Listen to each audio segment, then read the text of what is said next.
Olá, mais uma vez, meninos e meninas do sexto ano da Escola Alternativa. Aqui quem está falando com vocês novamente para a gente viajar agora na história de uma das mais emblemáticas e curiosas civilizações do mundo antigo, o Egito. É o professor Elton Woodson. E vamos juntos fazer uma viagem por esse mundo magnífico. Gente, antes da gente adentrar ao universo científico de como o Egito surgiu, de todas as suas transformações e construções políticas, econômicas e sociais, vamos aqui só para algumas curiosidades iniciais em relação à aula sobre o Egito. Vocês, vocês têm ideia do quanto o Egito ele contribui muito até hoje para a humanidade? Vocês têm ideia do tamanho da contribuição da história do Egito? Algumas pessoas, alguns de vocês, no momento que vocês estão assistindo essa aula,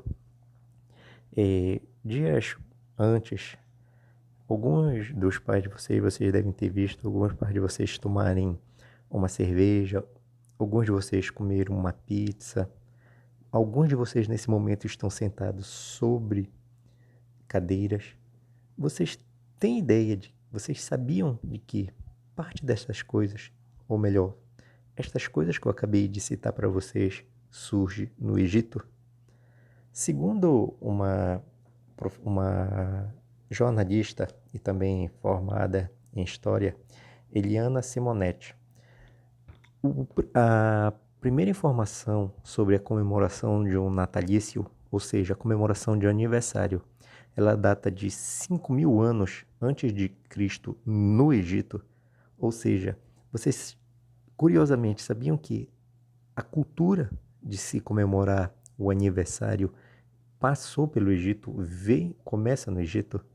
Só para vocês terem uma ideia do quanto o Egito contribui para a cultura ocidental contemporânea. Para vocês terem, só para a questão de curiosidade, dando continuidade, coisas que surgiram no Egito.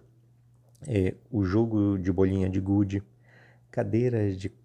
as cadeiras de 4 pernas que eu acabei de dizer para vocês, o papel, o carimbo, o jogo da amarelinha, contos, alguns grandes contos como da Cinderela, do Simba, do Marujo. Esses contos aí, todos eles surgiram no Egito Antigo. Coisas como a cerveja, a pizza, tudo isso surgiu no Egito. A peruca, a maquiagem, estas coisas surgiram ali no Egito e poucas pessoas têm noção da origem de todas estas coisas. Enfim, o Egito é um universo que tem muito a ensinar e não só mostrar as suas curiosidades, mas mostrar toda a transformação histórica que veio se construindo e transformar as diversas sociedades e a humanidade até os dias de hoje. Portanto, vamos começar a nossa aula sobre o Egito. Uma das primeiras coisas que a gente precisa entender, saber sobre o Egito é da sua localização. Então, é bem simples de entender.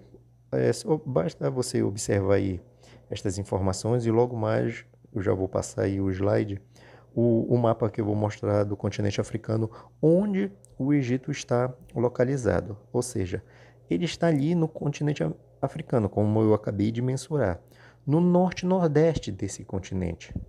No norte do país, ele é banhado pelo mar Mediterrâneo.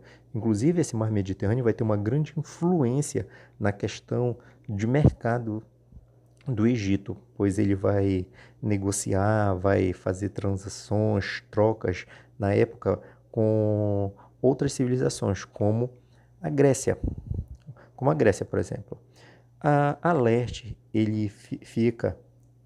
a leste fica o Mar Vermelho, que inclusive tem até uma passagem bíblica lá no Êxodo, quando Moisés tira o povo hebreu do cativeiro e tem aquela passagem que ele bate com o cajado, abre o Mar Vermelho e ele passa com o povo hebreu. E logo depois o faraó perseguindo Moisés, perseguindo o povo hebreu, se fecha, engolindo, deixando o povo hebreu passar e o faraó com seu exército vai ficando para trás, causando assim a libertação do povo hebreu, fazendo com que Moisés tirasse o povo hebreu do cativeiro. E no sul, no sul e no oeste, nós temos aí o deserto do Saara. Na realidade, gente, isso aí é uma questão técnica, que o deserto do Saara, ele está ali envolto fora essas outras questões geográficas aí, muito embora também tenha uma parte ali do leste que diz que tem um deserto da Líbia. Esse deserto da Líbia é, na realidade, plenamente o deserto do Saara, que vai ter uma grande influência em relação ao início da história do Egito, todo o seu início demográfico, ok? Então, como eu falei aí, vou até dar uma aumentada aqui no nosso mapa, a gente pode ver aí o Egito aí em verde, dentro da região que foi mensurada no slide anterior. Ele fica no norte, nordeste do continente africano e todas as outras, e contendo aí nesse mapa todas as outras características, fora aí um certo destaque para os desertos, né, que não aparece bem aí nesse mapa. Mas tem todas as outras características geográficas mensuradas no slide anterior. Ok? Então, dando continuidade aí. Então, gente, a história do Egito, ela começa por volta de 4 mil anos antes de Cristo, ainda no período neolítico, ou como vocês preferirem, no período da pedra polida. Naquele período, assim como na aula anterior, quando eu expliquei para vocês da Mesopotâmia, vagava muitos povos nômades por aquela região, vindos tanto do deserto da Líbia, do deserto do Saara, que fica a leste do Egito, quanto do deserto arábico, que fica do outro lado do Mar Vermelho, aí na península, no que hoje nós conhecemos como a Península Arábica. Eu dei uma aumentada também aí para a gente poder observar que alguns povos vêm dessa outra região após o Mar Vermelho, que vocês podem dar uma verificada aí no nosso mapa, no slide. Então, muitos povos, muitos grupos nômades vagavam por essa região. E assim como na Mesopotâmia, que lá tem dois rios, né? O rio Tigre e o Eufrate. Aqui no Egito vai ter apenas um rio que vai influenciar para que tenha fim o nomadismo e comece a se construir o sedentarismo. Aqueles povos, aqueles grupos, eles vão deixar de ser sedentários e vão deixar de ser nômades e viver de forma sedentária quando eles chegam às margens de um dos rios mais famosos do mundo, o rio Nilo. É o rio Nilo que vai dar fim, que vai concentrar as pessoas que viviam daquela forma nômade, como eu venho explicando, e fazendo com que elas se sedentarizem, fiquem presas àquele espaço, graças ao quê? Graças ao ciclo do rio Nilo. E aí eu vou dar uma aprofundada na explicação. O rio Nilo, ele tem um ciclo, o ciclo de cheia e o ciclo da vazante.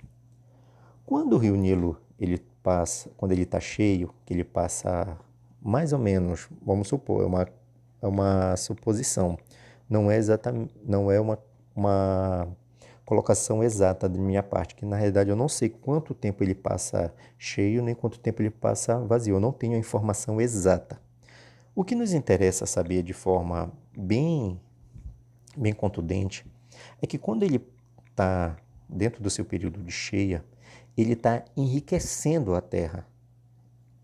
As águas estão enriquecendo a margem do rio. Quando ele seca, quando ele seca depois na sua vazante, ele deixou no seu período de enchente, vamos supor também, de forma exemplar, só para exemplificar aqui, supondo que eles deixaram, tanto numa margem quanto da outra, 100 metros foi 100 metros inundado. Esses 100 metros depois que ocorre a vazante, fica uma área vasta, rica em nutrientes. O rio, na sua enchente, ele nutriu esse solo. Ele deixou a terra com o chamado humus, melhor dizendo, que é a terra, que é o fato de que a terra ficou rica em nutrientes, em matéria orgânica.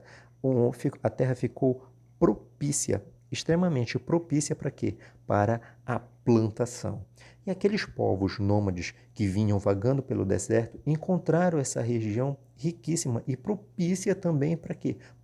Para fincarem a sua estadia ali, promovendo assim o quê? O seu sedentarismo. O rio Nilo, ele vai ser de importância fundamental, vai ser fundamentalíssimo para quê? Para o sedentarismo e a construção da civilização e da sociedade do Egito Antigo, ok? Então, só para vocês terem uma ideia da importância do rio Nilo, um historiador, aliás, esse homem ele é conhecido como o pai da história, Heródoto, um pensador do século V a.C., ele era um grego.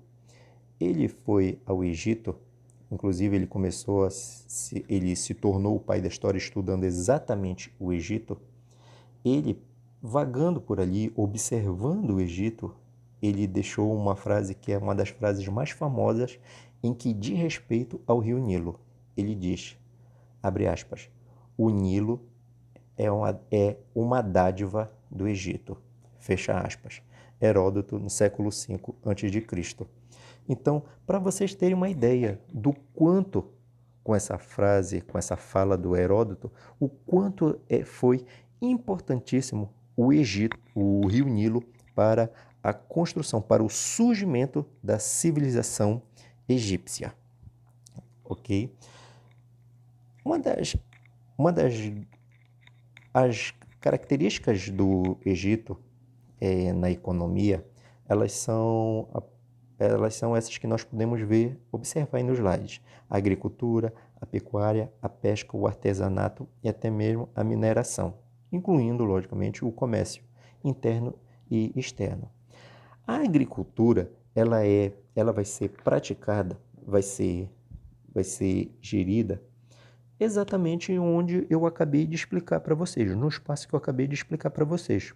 O rio Nilo, enriquecendo o solo na sua enchente, vai deixar na sua vazante um solo riquíssimo em nutrientes, onde vai ser possível plantar ali cevada, principalmente trigo, entre outras hortaliças que vai ser fundamental para a alimentação do povo egípcio em torno de toda a extensão do rio Nilo dentro do território que nós conhecemos hoje e naquele período do Egito.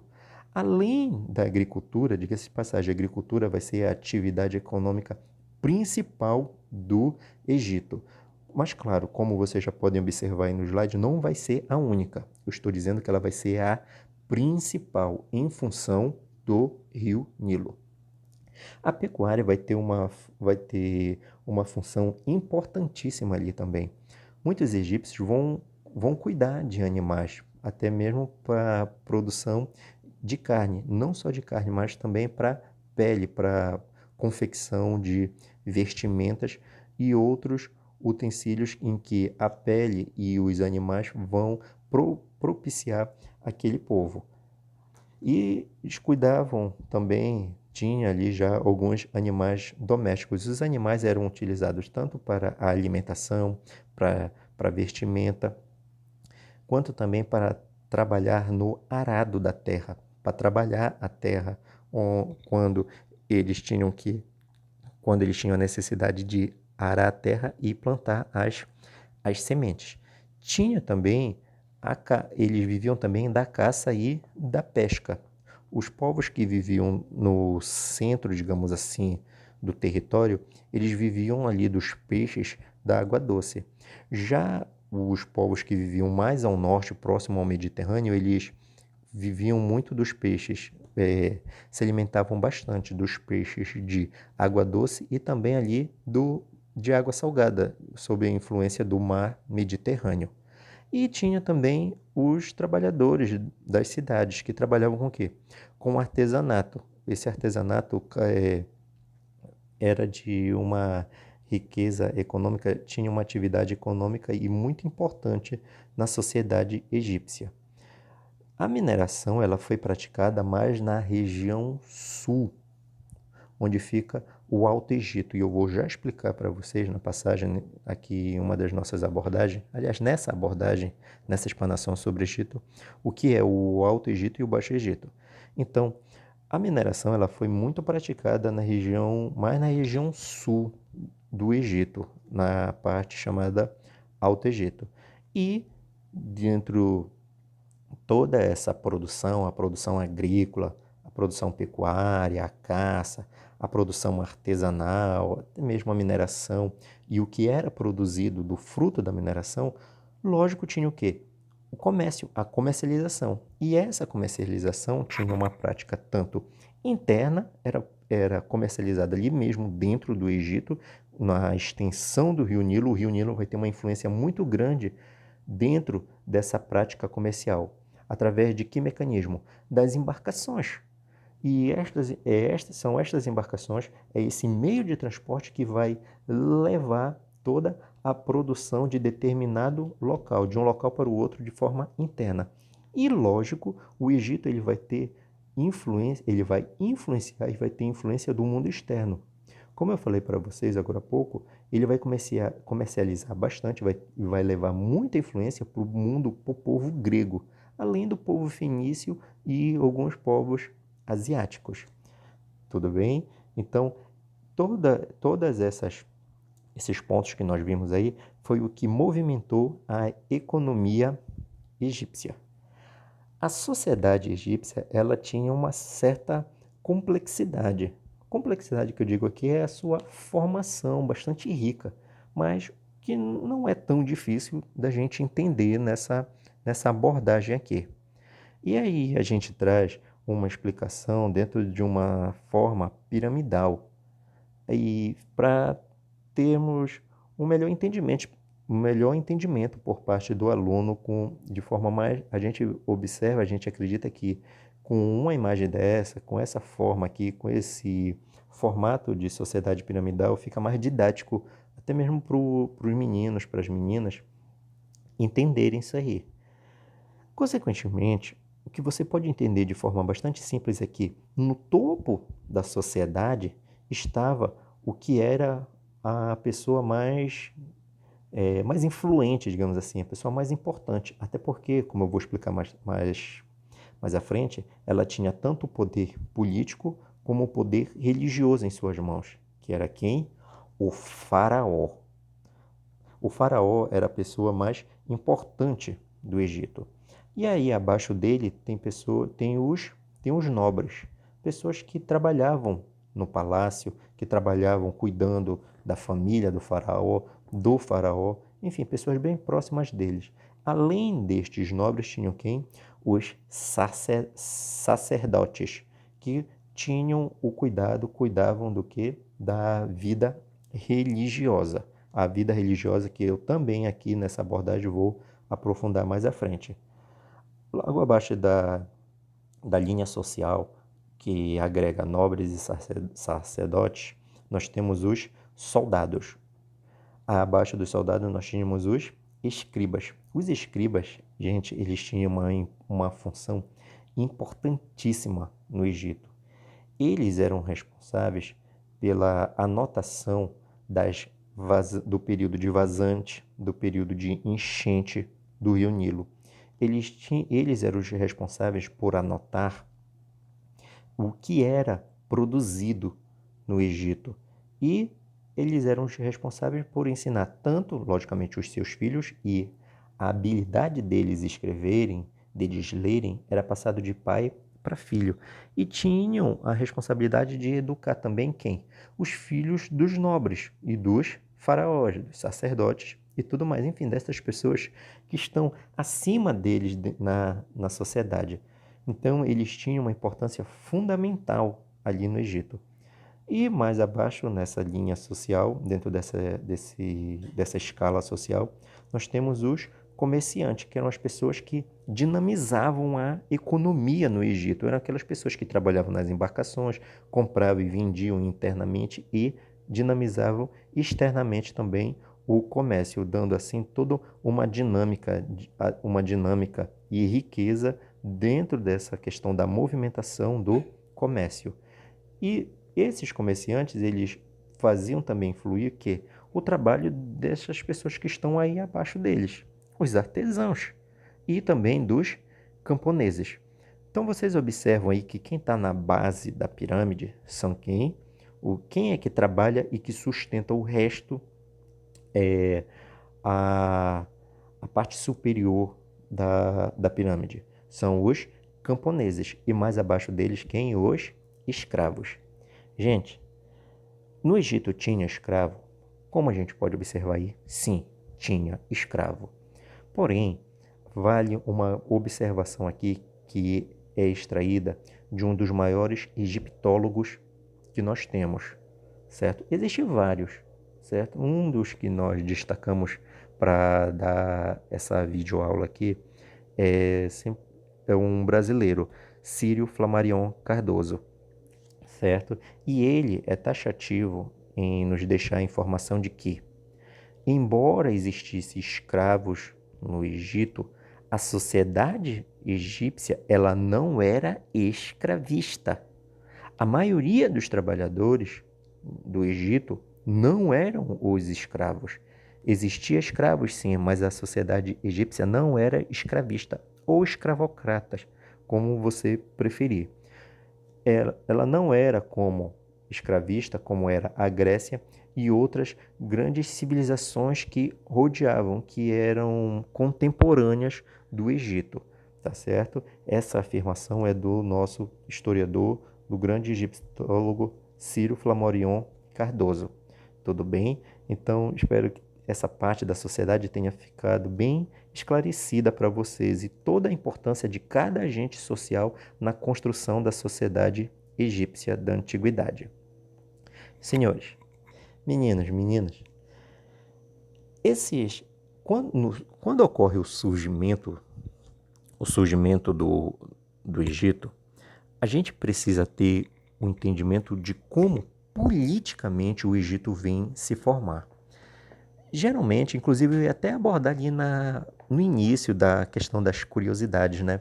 Porque quando a gente se debruça sobre o Egito, ou quando a gente ainda não tem um estudo aprofundado, e por curiosidade, quando a gente liga a televisão, liga nos documentários e tal, e toda aquela coisa sobre o Egito, o que vem logo à nossa cabeça são o quê? Faraós, pirâmides, múmias, enfim, aquelas coisas que são bem características do Egito. Porém, o Egito ele não começou com a grandiosidade que é, com seu estado, com as suas fronteiras, tal como ele é hoje. Muito menos o Egito já surgiu com um faraó, certo? Não, o faraó ele vai surgir muito tempo depois no Egito. Então, como começou o Egito? É o que eu vou explicar agora. Quando aquelas comunidades primitivas lá no Neolítico se aproximam do Rio Nilo e vão começando a formar a sociedade egípcia, como eu acabei de falar para vocês, eles não já vão formar o Egito tal como nós conhecemos e como nos é mostrado nos filmes, toda aquela grandiosidade e pompa do Egito, certo? Primeiramente, foram surgindo alguns grupos ali nas margens do Rio Nilo, pequenos grupos chamados patriarcais. O que é um grupo patriarcal? É o grupo que tem na sua liderança um patriarca, uma pessoa que vai liderar este grupo. Então eram vários grupos ali, pequenos grupos políticos, que eram chamados de nomos, como você pode ler aí no slide. Então, primeiramente, as primeiras formações políticas no Egito foram os nomos. E esse patriarca que eu acabei de mensurar para vocês, eles tinham nome. Quem comandava o nomo era o nomarca. É exatamente como você está lendo e está ouvindo do professor Elton aí. Não era monarca proveniente da monarquia. Não, era nomarca mesmo. Era o patriarca que comandava, que liderava o nomo. Consequentemente, dentro de toda essa natureza política, dessa realidade política daquele momento, você precisa entender um termo que, para vocês, meninos, meninas que ainda saíram ali das séries iniciais e estão adentrando agora o universo do ensino fundamental, possa parecer um termo difícil para vocês, uma coisa complexa para o universo de vocês.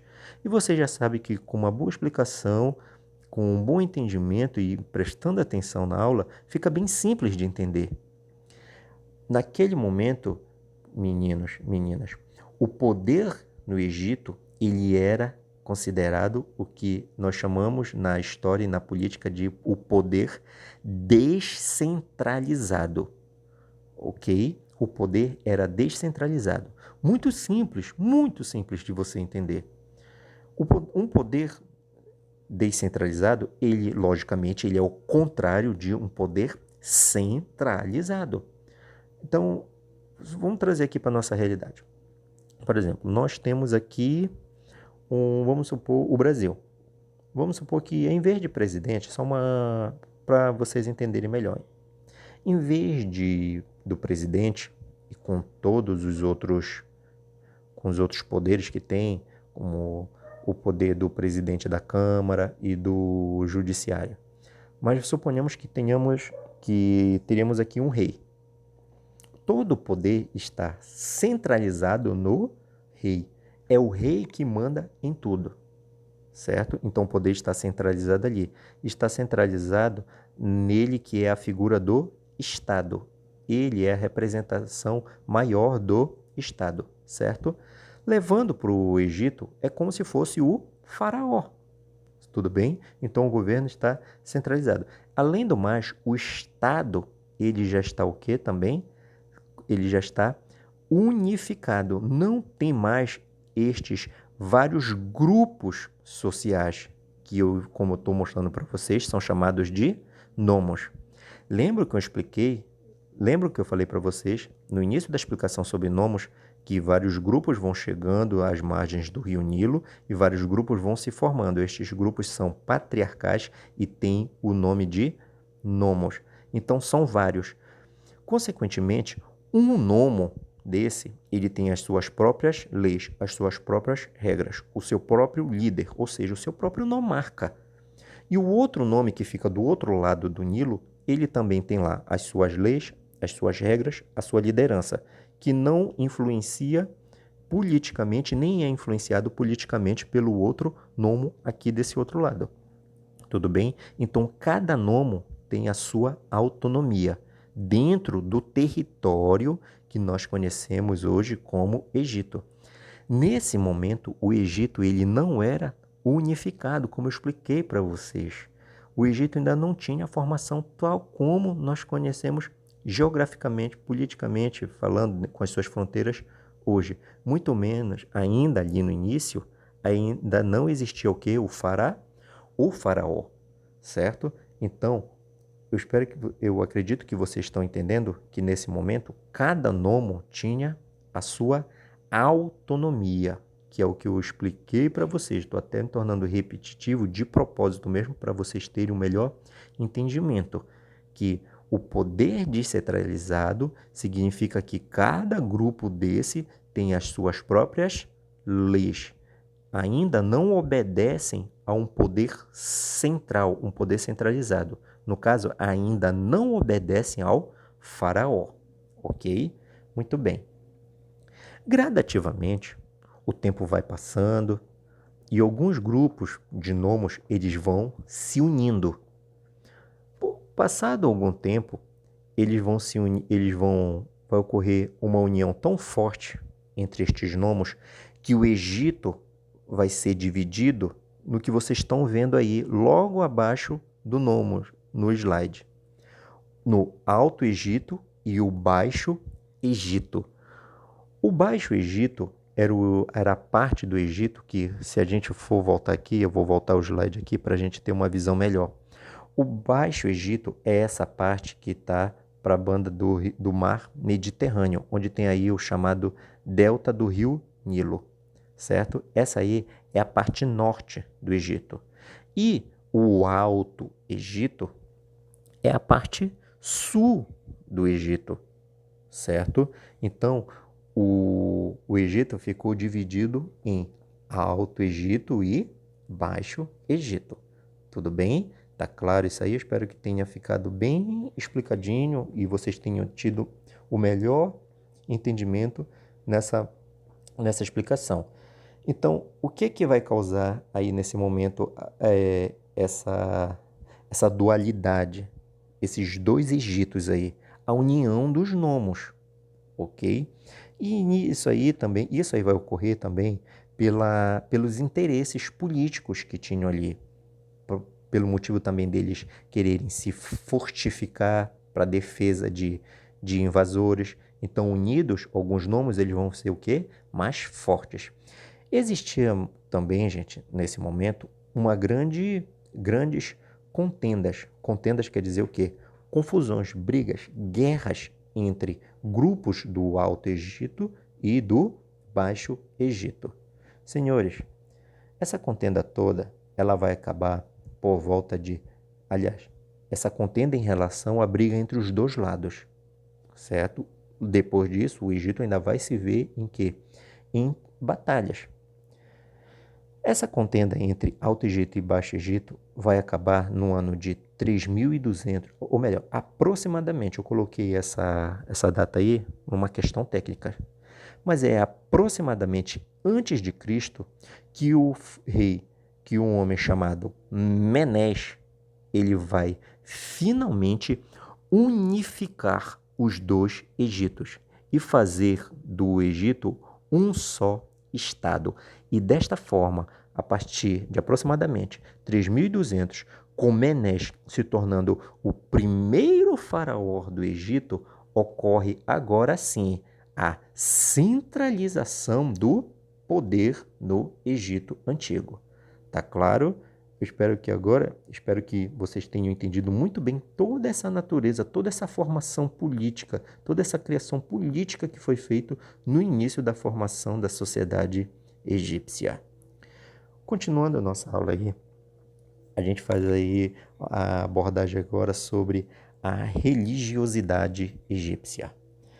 Vocês, meninos, meninas, como eu tratei lá na aula de Mesopotâmia, vocês, inteligentes como vocês são, e eu tenho certeza absoluta que vocês têm um pleno domínio disso aí.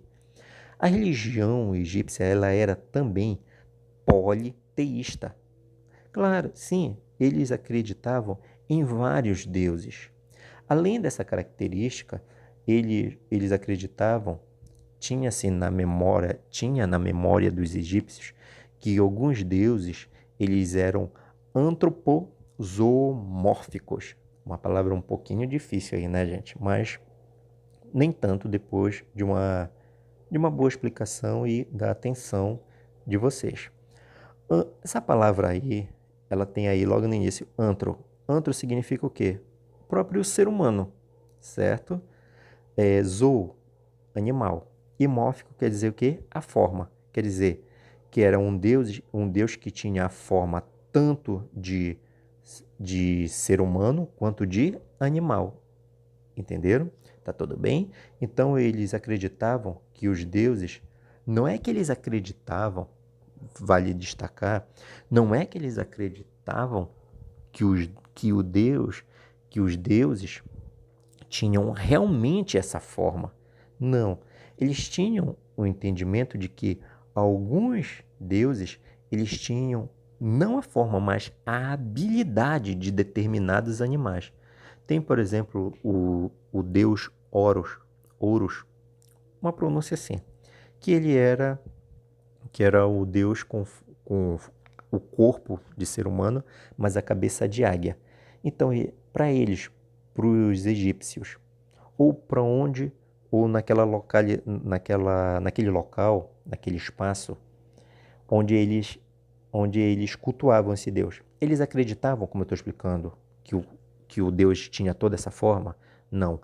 Eles acreditavam que aquele Deus tinha a habilidade da águia, certo? Eles acreditavam que esse Deus, por ter a forma de corpo de homem e cabeça de águia, esse Deus, ele tinha a habilidade da águia, mas não acreditavam que o Deus realmente fosse dessa forma. Tudo bem? E tinha os templos religiosos. Os templos religiosos têm uma certa curiosidade aí. Aliás, não tão curiosidade, mas prática em relação aos templos.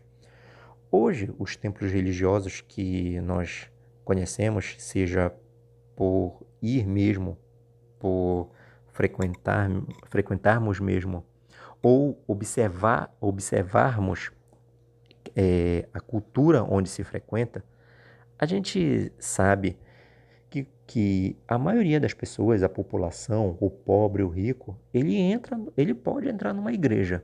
Assim como o muçulmano rico ou pobre, ele pode entrar numa mesquita. E numa sinagoga, seja o judeu ou o judeu, seja rico ou pobre, ele adentra ali o seu templo sagrado, ok?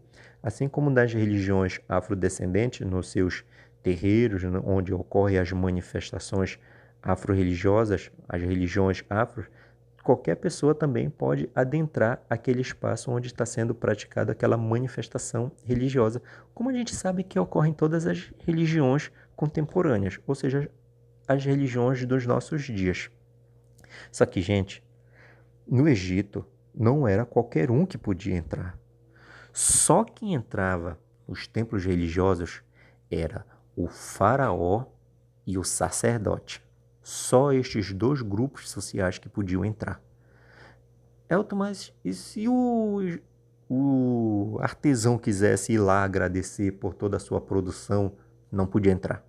Não podia. Só quem podia entrar era o faraó e o sacerdote, ok? E, gente, uma coisa que é muito enigmática, na verdade é uma prática, mas que tem uma ligação com a crença, com a religiosidade do Egito. A mumificação, ok? Para que servia a mumificação? Uma coisa assim que, como eu falei para vocês, sempre o que vem na cabeça das pessoas em relação ao Egito é pirâmide, faraó, múmia. Então, algumas pessoas se perguntam como é que faziam aquilo ali, como é que, inclusive, alguns corpos, algumas múmias, pelos arqueólogos, são encontradas quase que em perfeito estado. E o que eles usavam, Elton, ali? Como é que eles faziam aquilo? Bem, gente, as técnicas, as formas, os mecanismos, as substâncias para mumificação, vou ficar devendo para vocês. Que eu não conheço ali das técnicas, eu ainda não me debrucei para estudar sobre o que eles faziam, utilizavam para o processo de mumificação.